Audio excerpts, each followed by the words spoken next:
ulang lagi.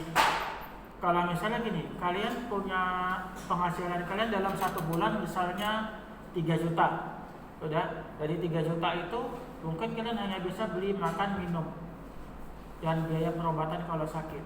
Nah, kemudian naik lagi pendapatan, kalian juga bisa beli handphone, naik lagi pendapatan bisa beli mobil, beli rumah dan seterusnya. Jadi semakin naik pendapatan, konsumsi bagaimana? Naik, ya. Kemudian pada saat pendapatan kalian naik, bertambah pendapatan, kalian bisa nabung nggak? Bisa. Di dalam ekonomi makro, pada saat pendapatan naik, tabungan naik. Pada saat pendapatan semakin menurun, tabungan menjadi minus, terkuras dia. Karena apa? Lebih besar pengeluaran untuk konsumsi daripada pendapatan, jadinya minus. Minus itu dia dari mana? Tabungan. Tabungan menjadi minus, menjadi berkurang. Ya, makanya di dalam ekonomi itu disarankan untuk bagaimana tiap periode kita hitung 1 tahun ya. Misalnya tahun 2020, 2021, 2022 dan seterusnya. Bagaimana tiap periode itu pendapatan kalian itu naik. Makanya kalau saya lihat kalau di dalam istilah manajemen ya, tiap periode gaji karyawan naik. Dilihat dari kinerjanya selama bekerja di perusahaan dalam 1 periode. Ada penilaian kinerja, nanti kalau kita jumpa manajemen kita bahas itu ya. Jadi pada saat kompensasi naik, gaji naik, maka kalian bisa memenuhi semua kebutuhan, bahkan keinginan. Kebutuhan dan keinginan sama nggak? Enggak. Apa bedanya kamu? Nah, kebutuhan sesuatu yang harus kita beli yang wajib. Kenapa? Kenapa wajib? Karena kita butuh untuk kehidupan sehari-hari. Iya, kalau nggak ada kenapa rupanya? Sulit bertahan. Gimana? Sulit bertahan. Apa? Sulit bertahan hidup. Sulit bertahan hidup. Contohnya makanan sehari-hari. Nggak makan mati lah istilahnya ya. Gitu. Nah, terus?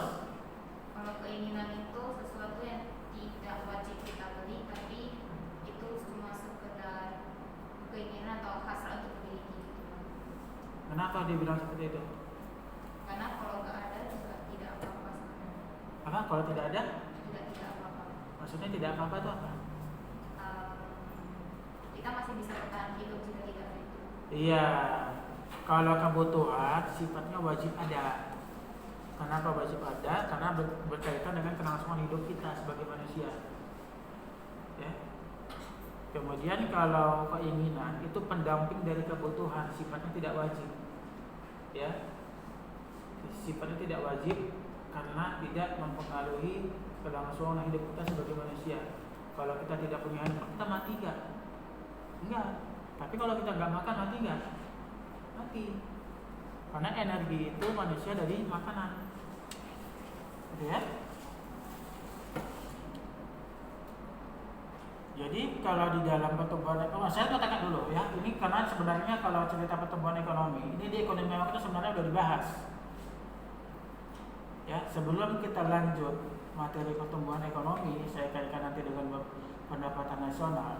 Saya mau tanya dulu, waktu di ekonomi makro, ya, pertumbuhan ekonomi itu disebut apa? Apa maksudnya pertumbuhan ekonomi itu? Siapa bisa jelaskan? Pertumbuhan ekonomi itu apa?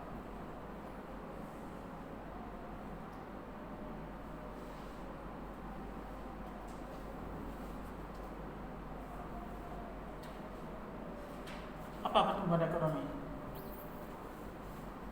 Ayo, ini kalau ada ini lagi ekonomi makro bisa diisikan ini. Ekonomi makro apa? Coba kamu yang paling belakang baju kuning. Ya kamu. Ya, pertumbuhan ekonomi apa? Handphone simpan ya, kalau bisa matikan. Matikan, jangan ada handphone di meja. Kalau nggak dimatikan, orangnya dimatikan nanti. Nah, coba kamu, pertumbuhan ekonomi itu apa? Pendapatan ekonomi dalam suatu kota tertentu. Apa ulangi? Pendapatan suatu negara, pendapatan ekonomi suatu negara dalam suatu kota tertentu. Betul. Dalam satu kota. Kamu sebelahnya, ujung. Pertumbuhan ekonomi itu perubahan kondisi perekonomian menuju kondisi yang lebih baik. Menuju Menuju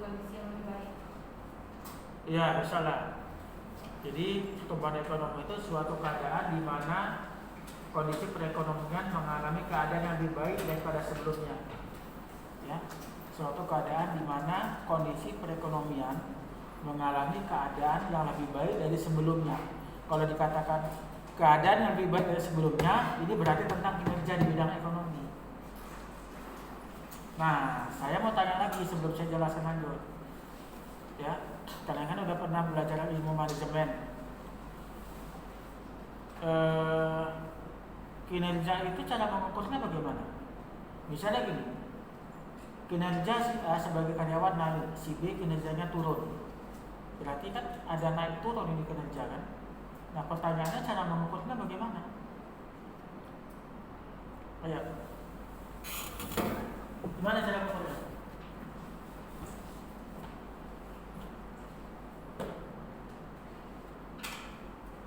Ada cara mengukur kinerja, kemudian ada cara mengukur kepuasan. Ya, misalnya gini, kepuasan pemerintah terhadap kepemimpinan Jokowi sekian persen. Berarti kan diukur kinerjanya ini. Nah, cara mengukurnya bagaimana?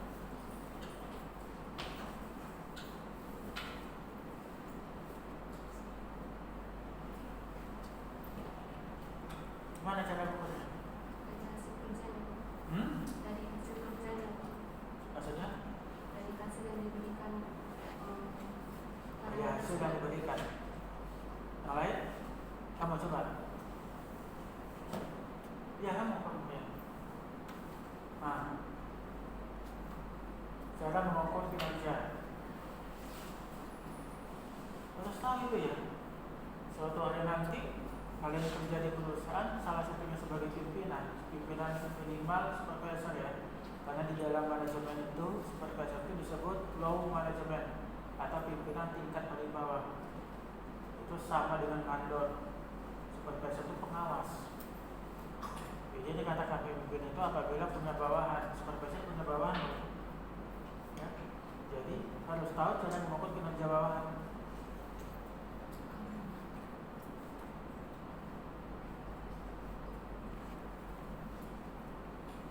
Saya kasih petunjuknya. Petunjuknya gini. Tahun 2021 pertumbuhan ekonomi di Indonesia sebesar 6% selama satu periode. Tahun 2022 pertumbuhan ekonominya 7%. Oke. Nah, kalau dilihat dari contoh itu, gambarannya kira-kira pertumbuhan ekonomi itu apa? Katanya pertumbuhan ekonomi apa tadi? Oh, kinerja. Kinerja. Jadi gambaran dari contoh kasus yang saya sebutkan tadi, berarti kira-kira kinerja itu apa? Kreativitas. Hah? Kreativitas. Kok kreativitas? Kreativitas itu apa? Atau karya. Kreativitas itu ide baru. Kreativitas menghasilkan inovasi, ide baru menghasilkan sesuatu yang baru, itu baru namanya kreativitas dan inovasi. Ini nggak ada cerita tentang kreativitas, cara mengukur kinerja dari contoh kasus saya tadi. Jumlah tujuan yang dicapai, Pak. Jumlah tujuan yang dicapai. Jumlah tujuan yang dicapai. Atau gini aja, contoh lain aja. Misalnya gini, pemerintah menargetkan tahun 2022 ya pertumbuhan ekonomi sebesar 7%. Karena sebenarnya standarnya umumnya saya bilang setiap negara itu misalnya di awal tahun atau di akhir tahun dia akan buat target untuk tahun berikutnya selama satu periode pertumbuhan ekonomi itu berapa persen. Misalnya umumnya 7 sampai 7,5%. Karena pada saat itu tingkat pengangguran rendah, harga terkendali ya, kemudian atau bisa dikatakan dalam istilah ekonomi makro mencapai kesempatan kerja penuh. Ya, berarti tingkat pengangguran itu rendah di bawah 3%. Kalau tingkat pengangguran di bawah 3% itu tidak mempengaruhi ekonomi walaupun masih ada pengangguran karena sedikit. Jadi banyak orang yang bekerja punya penghasilan, bisa konsumsi, bisa nabung dan bisa investasi. Ya. Tujuan tabungan dalam ekonomi adalah investasi. nanti kalian bilangnya cowok-cowoknya terutama ya, tujuan tabungan apa? Untuk persiapan biaya nikah. Ya kan? Ada juga yang seperti itu. Enggak seperti itu ya. Investasi. Kalau investasi meningkat, maka penyerapan tenaga kerja semakin lebih banyak sehingga terjadi kesempatan kerja penuh. Itu namanya di dalam ekonomi makro. Ya. Jadi untuk kinerja itu membandingkan antara standar dengan capaian. Standar tadi pemerintah buat target tahun berikutnya rencananya pertumbuhan ekonomi mau dicapai itu 7 sampai 7,5%. Nah, ternyata setelah tahun depan itu di akhir tahunnya berjalan, ternyata capaiannya misalnya maksudnya tadi standar 6% ya. 6% ternyata capaiannya yang dicapai ternyata 7%. Berarti mana lebih besar, capaian atau standar? Capaian. Kalau capaian lebih tinggi daripada standar, maka kinerja naik. Ya, kalian target kalau kuliah mata kuliah perekonomian ini yang sedang kita jalani ini, target kalian nanti nilai kalian dapat nilai B. Ternyata nanti setelah ujian keluar nilai ternyata A. Berarti kinerja meningkat. Kenapa? Dari standar. Jadi minimal kalau untuk kinerja itu bagus, standar dengan capaian sama. Kalau misalnya capaian standar pemerintah targetnya pertumbuhan ekonomi 6%, ternyata tercapai 6%, nah ini bagus, positif. Ya, itu minimal atau dia capaian lebih tinggi daripada standar. Itu ya. Jadi cerita pertumbuhan ekonomi itu ditentukan oleh beberapa poin. Pertumbuhan ekonomi itu dipengaruhi oleh misalnya sumber daya manusia, sumber daya alam, sumber daya modal, kemudian teknologi. Ya. Tadi sumber daya manusia. Sumber daya manusia dengan sumber daya alam ini tidak bisa dipisahkan. Gitu ya. Tidak bisa dipisahkan. Kenapa Indonesia dijajah selama 3,5 abad atau 350 tahun oleh beberapa negara? Gara-gara SDM. Itu aja intinya. Belanda datang ke Indonesia pertama kali tujuannya mau dagang, masuk ke Indonesia dagang. Ternyata dia orang Indonesia bodoh-bodoh, bisa diadu domba, bisa dimanfaatkan Belanda untuk memperoleh kekayaan. Bisa dibohongi lah itu dia, ya bisa dibohongi. Jadi gara-gara SDM Indonesia dijajah sampai 350 tahun, bayangkan itu. Bahkan bisa diadu domba. Kekayaan alam Indonesia bisa diambil Belanda dibawa di luar negeri untuk memperkaya negara, kan bodoh. Sekarang saya tanya sama kalian kerja di perusahaan selama 1 bulan, begitu gajinya kan kalian kasih sama saya semua, kalian mau nggak? Mana dia mau? Kalau dulu gini aja, mau aja, diminta Belanda kasih, nah itu saking bodohnya. Ya, karena pada waktu itu ilmu pengetahuan belum berkembang seperti sekarang, tidak. Ilmu pengetahuan masa itu tidak seperti sekarang. Beda ya. Jadi sumber daya alam ini dikelola untuk pembangunan, untuk peningkatan ekonomi bisa. Nah, bagaimana sumber daya alam ini bisa dikelola? Dibutuhkan SDM yang berkualitas. Kalian dulu waktu tamat SMA dibandingkan tamat kuliah, pengetahuan kalian tentang ekonomi pasti beda. Pasti beda itu. Atau misalnya kalau waktu kalian masih SD, nulis hurufnya masih satu-satu. Sekarang nulisnya bisa sambung, bahkan bisa cepat. Beda tuh kualitasnya. Jadi semakin tinggi pendidikan, ya, maka akan mengangkat derajat manusia. Kenapa? Dia semakin dibutuhkan orang banyak. Kenapa? Bisa mengelola negara. Negara bisa dikelola dulu gara-gara ilmu pengetahuan. Gitu ya. Makanya beda. Orang yang tamat SMA, D3, S1, S2, dan S3, profesor semua beda itu. Kualitasnya beda semua. Gitu ya. Understand? Jadi kalau sumber daya alamnya berlimpah, tapi tidak bisa dikelola karena tidak ada SDM yang bisa mengelola itu, maka sumber daya alam ini tidak menghasilkan apapun. Gitu ya. Tidak bisa menghasilkan apapun. Contoh, tadi saya pernah bilang bahwasanya ketika diberlakukan pemerintah tahun bercocok tanam, di situ awal Indonesia mulai mengenal namanya menanam, ya, menanam baru bisa. Sebelum itu, apalagi di masa-masa nenek moyang, memenuhi kebutuhan dengan cara berburu, nampak binatang diburu, dimakan. Kenapa? Gak ada ilmunya, mereka belum tahu apa-apa pada masa itu. Nah sekarang lihat, kalau misalnya kita berburu dapat makanan, bisa dikelola dengan cara apapun, bisa diolah bagaimana supaya lebih enak, bahkan bisa dibisniskan. Nah berarti semakin maju pengetahuan itu ya.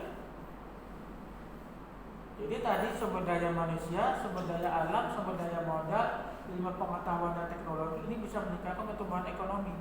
Contoh misalnya, kalau misalnya coba lihat yang namanya fotokopi. Dulu fotokopi dia lambat ya prosesnya kan. Untuk 1000 lembar mungkin bisa 1-2 jam. Nah sekarang ada fotokopi yang dia kita fotokopi 1000 lembar, dia hanya beberapa menit selesai. Berarti teknologinya udah semakin canggih.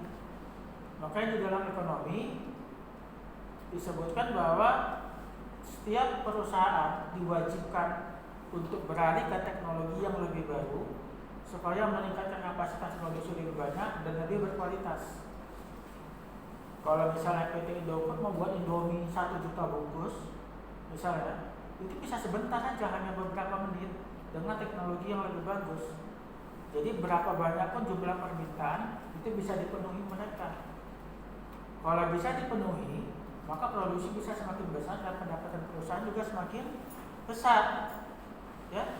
Jadi kalau pendapatan perusahaan semakin besar, pajak yang dibayarkan negara juga semakin besar, sehingga negara punya cukup anggaran untuk mengelola negara. Gitu ya. Misalnya apa? Bisa membeli teknologi yang mahal sekalipun. Nah sekarang ini baru-baru ini kan sejak muncul masalah Natuna, pemerintah Indonesia kan sudah mulai tuh beli banyak-banyak teknologi tempur, pesawat tempur dan sebagainya. Kenapa? Anggarannya ada, sudah disediakan. Jadi kalau anggarannya ada, negaranya bisa dikelola menjadi lebih bagus. Ekonomi itu tetap stabil. Jadi kalau ekonomi stabil, bidang lain juga stabil. Gitu ya? Understand? Produksi. Nah, pendapatan nasional itu bisa dikatakan apa ya? Nilai akhir barang dan jasa yang diproduksi selama 1 tahun. Ya, nilai akhir ya barang dan jasa yang diproduksi di dalam satu negara selama 1 tahun. Biasanya 1 tahun dihitung 1 periode. Gitu ya. Jadi ada di pendapatan nasional itu sebenarnya berkaitan dengan produksi, berkaitan dengan pendapatan, juga berkaitan dengan pengeluaran. Ya. Dan sebenarnya ini saling berhubungan satu sama lain. Ya, bagaimana di dalam ekonomi itu ada disebutkan juga di ekonomi makro ya. Perusahaan diwajibkan secara paksa meningkatkan produksinya tiap periode. Jadi jangan nanti perusahaan misalnya periode tahun sekarang dengan tahun sekarang produksinya itu sama, nggak boleh, harus naik. Harus naik, kenapa? Selain perusahaan yang maju dan bisa ekspansi, kemudian negara juga bisa maju. Jadi bisa dikatakan negara ditopang oleh ekonomi rumah tangga dan ekonomi perusahaan. Ya. Jadi ibaratnya ini negara. Ya, ini negara. Ekonominya ini ditopang oleh rumah tangga dan perusahaan. Kalau dua-duanya lumpuh, negara lumpuh. Kemudian, ya, perusahaan dan rumah tangga itu saling berhubungan, tak bisa dipisahkan. Makanya perhatikan, setiap negara ada rumah tangga, ada perusahaan kan. Bagaimana supaya ada perusahaan? Harus ada investasi. Supaya ada investasi bagaimana? Harus ada tabungan. Makanya dalam ekonomi tabungan digunakan untuk investasi. Ya, ada juga rumusnya S sama dengan I. S ini shift, tabungan. Tabungan sama dengan investasi. Jadi kalau tabungan semakin banyak, maka investasi semakin banyak, sehingga banyak perusahaan berdiri, banyak penyerapan tenaga kerja. Jadi kalau investasi meningkat, ya, masalah ekonomi semua bisa berkurang. Misalnya apa? Tingkat pengangguran berkurang, kemiskinan berkurang, konsumsi menjadi naik, yang dulu turun menjadi naik, ya. Kemudian kalau konsumsi naik, maka produksi juga akan naik. Ya, awalnya dia produksinya turun atau jalan di tempat, ini menjadi naik, gitu ya, dan lain-lain. Jadi dalam ekonomi itu satu aja ada masalah, maka semua muncul masalah, beruntun itu. Tapi satu saja kondisi ekonomi menjadi lebih baik, semua menjadi lebih baik. Ya, understand? Jadi kalau misalnya tadi ada sumber daya manusia, sumber daya alam udah, ilmu pengetahuan sudah, teknologi sudah, kemudian sumber daya modal. Nah, sumber daya modal ini contohnya apa? Coba kamu. Ya, sumber daya modal contohnya apa?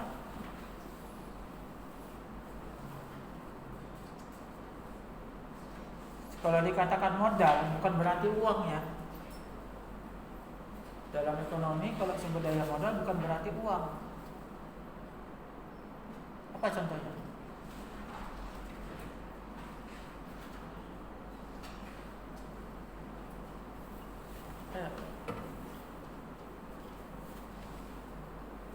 Di ruangan ini contoh sumber daya modal apa?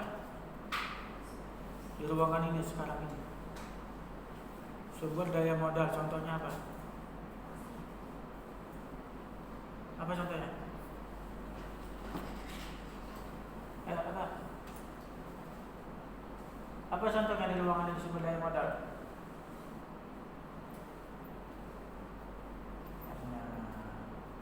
Jadi yang lalu ekonominya kemana itu? Bisa nggak tahu sekarang. Di ruangan ini contoh sumber daya modal apa?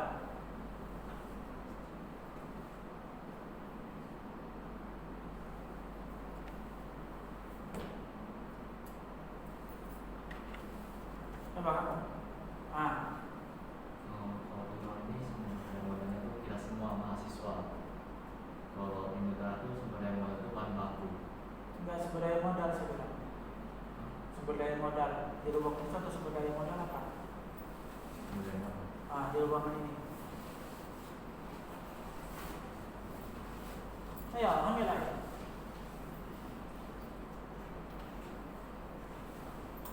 Nah, Pak, emang di ruangan ini ada apa aja kok bisa nggak tahu?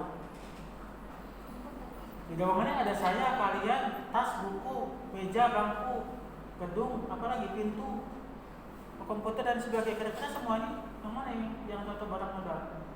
Sumber daya modal. Hah? Apa? Gedung. Gedung ini sumber daya modal. Di peralatan ini semua, ini sumber daya modal namanya. Jadi kalau di perusahaan contohnya apa lagi? Hah? Ya, mesin produksi itu sumber daya modal. Gedung sumber daya modal. Perlengkapan peralatan kantor sumber daya modal. Ya, itu dia.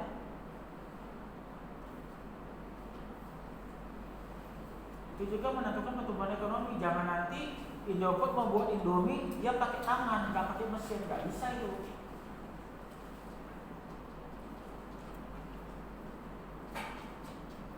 Itu ya, ngerti kan? Muka kalian kalau nggak ngerti, bingung saya jadinya.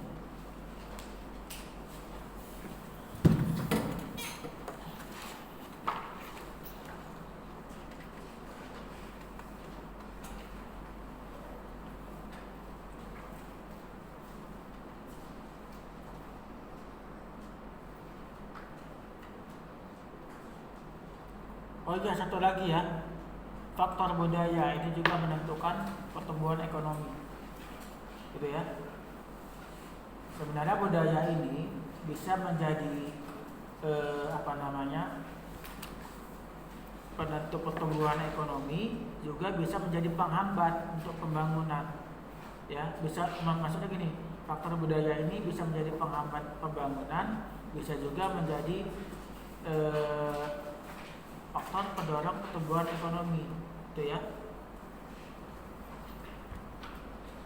Ada misalnya bahwa dibuat reklamasi tahu kan, misalnya pinggir laut dijadikan darat untuk dibuat kegiatan ekonomi ya.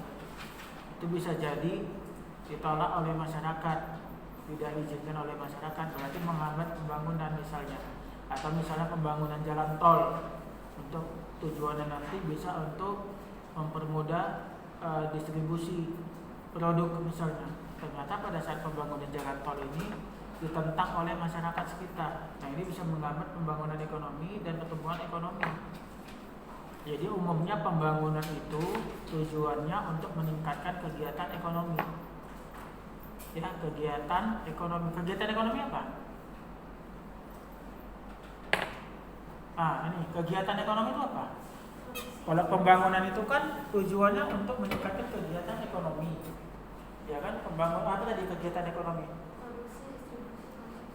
Produksi, distribusi, konsumsi. saya tampung ya. Yang lain? Kegiatan ekonomi itu apa?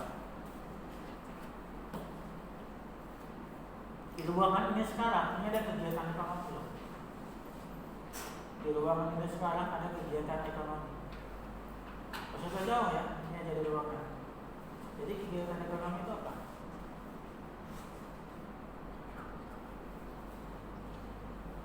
Tadi produksi, distribusi, konsumsi. Yang lain?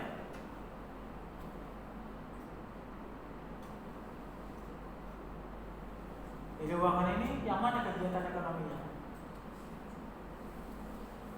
Yang mana kegiatan ekonomi di ruangan ini? Yang mana? Coba kamu baju putih belakang. Ya, iya kamu. Di ruangan ini kegiatan ekonominya yang mana? Yang mana? Hah? Pembelajaran. Apa? Pembelajaran. Maksudnya apa pembelajaran? Yang di ruangan ini Bapak lagi menjelaskan. Oh, proses perkuliahan. Ya itu dia kegiatan ekonomi. Jadi kira-kira kegiatan ekonomi itu apa? Apa kegiatan ekonomi? Coba kamu yang bercerita. Segala usaha dan upaya peningkatan ekonomi. Kamu belakangnya? Ya kamu.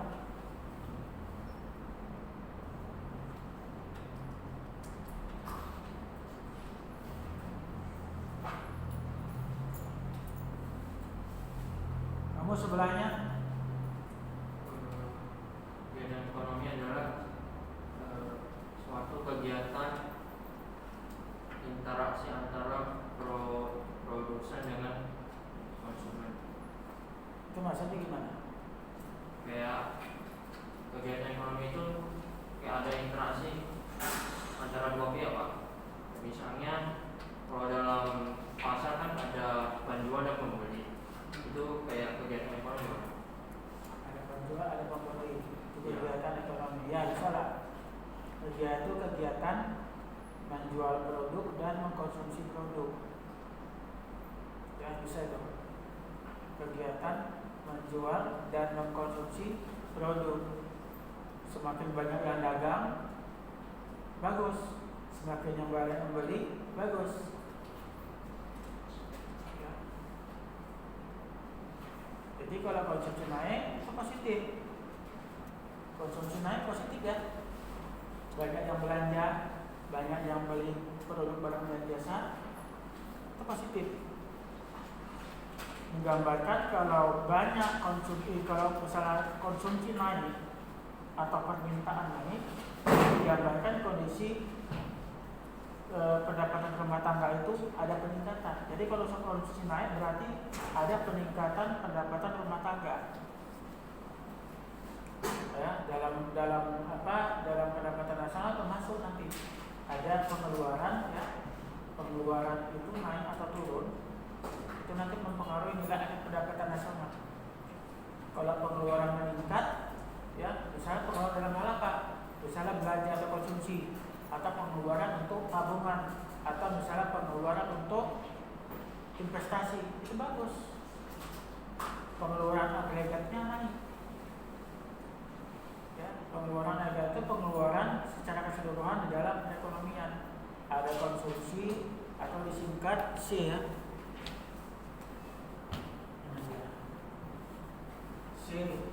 C konsumsi, investasi, kemudian tabungan. Jadi kalau meningkat maka pengeluaran agregat naik, nilai pendapatan nasional naik, pertumbuhan ekonomi bisa naik. Ini dia C atau maksudnya konsumsi C ya, di investasi S C tabungan.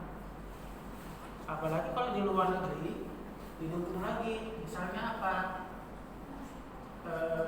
ekspornya naik ya, ekspor naik, ada lagi impor apa, dikurang apa ditambah. Kalau misalnya produksi di dalam negeri itu produknya banyak, berlimpah, maka impor ini akan berkurang nanti. Ekspor ini kan kita menjual ke luar negeri, produk dalam negeri itu dijual ke luar negeri, gitu ya. Ini sebenarnya untuk merumus pengeluaran agregat di ekonomi makro ada itu. Ya.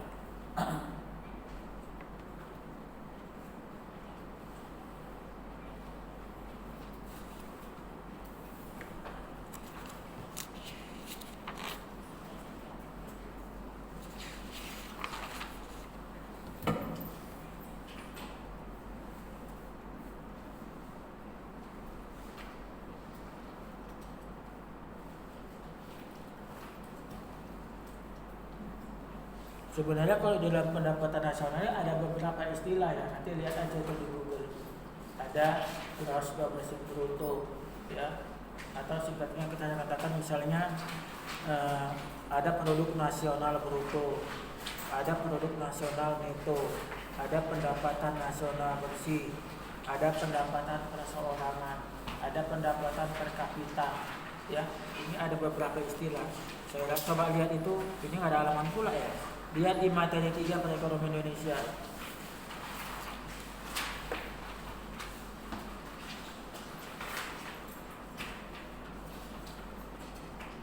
Dilihat halaman sebelah, ada produk domestik bruto untuk ukuran pertumbuhan ekonomi. Ya. Jumlah barang dan jasa akhir yang dihasilkan dalam harga pasar. Ada PDB per kapita atau pendapatan per kapita, ada pendapatan per jam kerja. Baik pendapatan per kapita atau pendapatan per jam kerja, ini kalau naik maka itu bisa menaikkan pertumbuhan ekonomi. Contoh ya, kita semua ini kerja, kalau pendapatan kita naik, gaji kita naik, itu efeknya ke pertumbuhan ekonomi bisa naik. Ya. Jadi bisa dikatakan dengan pendapatan nasional ini daya beli naik, sehingga rumah tangga, perusahaan, negara bisa sejahtera gara-gara itu. Jadi pendapatan rumah tangga harus naik, yang disebut dengan gaji atau upah. Pendapatan perusahaan juga naik, yang disebut dengan laba. Pendapatan pemerintah juga naik, yang disebut dengan pajak. Jadi masing-masing pelaku ekonomi itu punya pendapatan, dan masing-masing juga punya pengeluaran. Rumah tangga pengeluarannya apa? Pengeluarannya untuk biaya pendidikan, untuk kebutuhan pokok, atau saya katakan saja pengeluaran itu untuk memenuhi kebutuhan dan keinginan. Kalau pendapatan rumah tangga naik, bisa dipenuhi kebutuhan plus keinginan. Tapi pendapatan turun, bisa memenuhi kebutuhan tapi keinginan hilang. Kalau misalnya pendapatan kita turun, nggak mungkin kita beli handphone, nggak mungkin kita beli mobil, pasti kita beli kebutuhan pokok, ya kan? Plus kalau pendapatan turun, tabungan terkuras, bahkan bisa minus. Kalau seandainya konsumsi atau untuk pengeluaran lebih besar daripada pendapatan. Misalnya gaji kalian 5 juta, belanjanya selama sebulan 10 juta, berarti minus 5 juta. Dan 5 juta minus itu diambil dari tabungan, makanya tabungan jadi terkuras, sehingga tabungan bisa menjadi minus. Minus itu maksudnya berkurang. Bahkan bisa mencapai 0 tabungannya. Berarti kesimpulannya dalam ekonomi pendapatan harus terus naik, baik rumah tangga, perusahaan maupun negara. Apalagi negara berkembang, umumnya negara berkembang ini jumlah penduduknya padat, sehingga pemerintah harus punya anggaran banyak untuk subsidi keluarga yang kurang mampu. Nah, kalau anggaran pemerintah kurang, maka tidak semua rumah tangga itu bisa di-cover subsidinya melalui subsidi. Akhirnya apa? Pemerintah akan berjuang keras bagaimana negaranya itu meningkat investasi, supaya pada saat ada investasi, ada pendirian perusahaan akan merekrut tenaga kerja sebanyak mungkin. Jadi pengangguran itu direkrut oleh perusahaan untuk bekerja, sehingga yang dulunya tidak punya pendapatan menjadi punya pendapatan, yang dulunya bisa belanja untuk kebutuhan dan keinginan yang sebelumnya tidak bisa menjadi bisa belanja. Nah, pada saat itu, pada saat pendapatan naik, konsumsi naik atau pengeluaran naik, ya, karena banyak yang belanja, ini peluang bagi perusahaan. Kalau dilihat dari mata kuliah manajemen produksi, ada nama analisis SWOT, ya. Ada di situ peluang. Itu opportunity bersumber dari eksternal atau luar perusahaan. Opportunity-nya itu peluangnya apa? Pendapatan masyarakat naik, rumah tangga naik. Kemudian masyarakat banyak-banyak belanja. Ini kesempatan perusahaan untuk produksi lebih banyak lagi, sehingga kapasitas produksi suatu negara naik. Kalau produksi naik, ya, selain bisa untuk memenuhi kebutuhan dalam negeri, perusahaan bisa ekspor, sehingga pendapatannya lebih bertambah lagi. Dan perusahaan bisa ekspansi baik di dalam maupun luar negeri. Pendapatan perusahaan berlimpah, maka pemerintah juga keciprat dari pajak. Perusahaan banyak bayar pajak ke pemerintah karena pendapatannya naik. Pemerintah keciprat, nah pemerintah juga kaya. Jadi baik rumah tangga, perusahaan, negara harus kaya. Itu ya, paham ya? Makanya kenapa dalam manajemen karyawan setiap periode harus naik gaji, nggak boleh turun. Dan pemerintah juga tiap periode, tiap tahun naikkan itu UMK tahun sekian persen, tahun besoknya naik lagi. Harus ada peningkatan pendapatan, nggak boleh turun. Gitu ya, paham ya?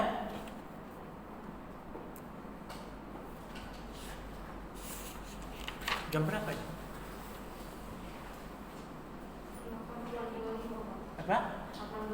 8.25 ya. Kalian selesai jam 8.30 ya. Nah, sekarang kira-kira dari materi hari ini kesimpulannya apa?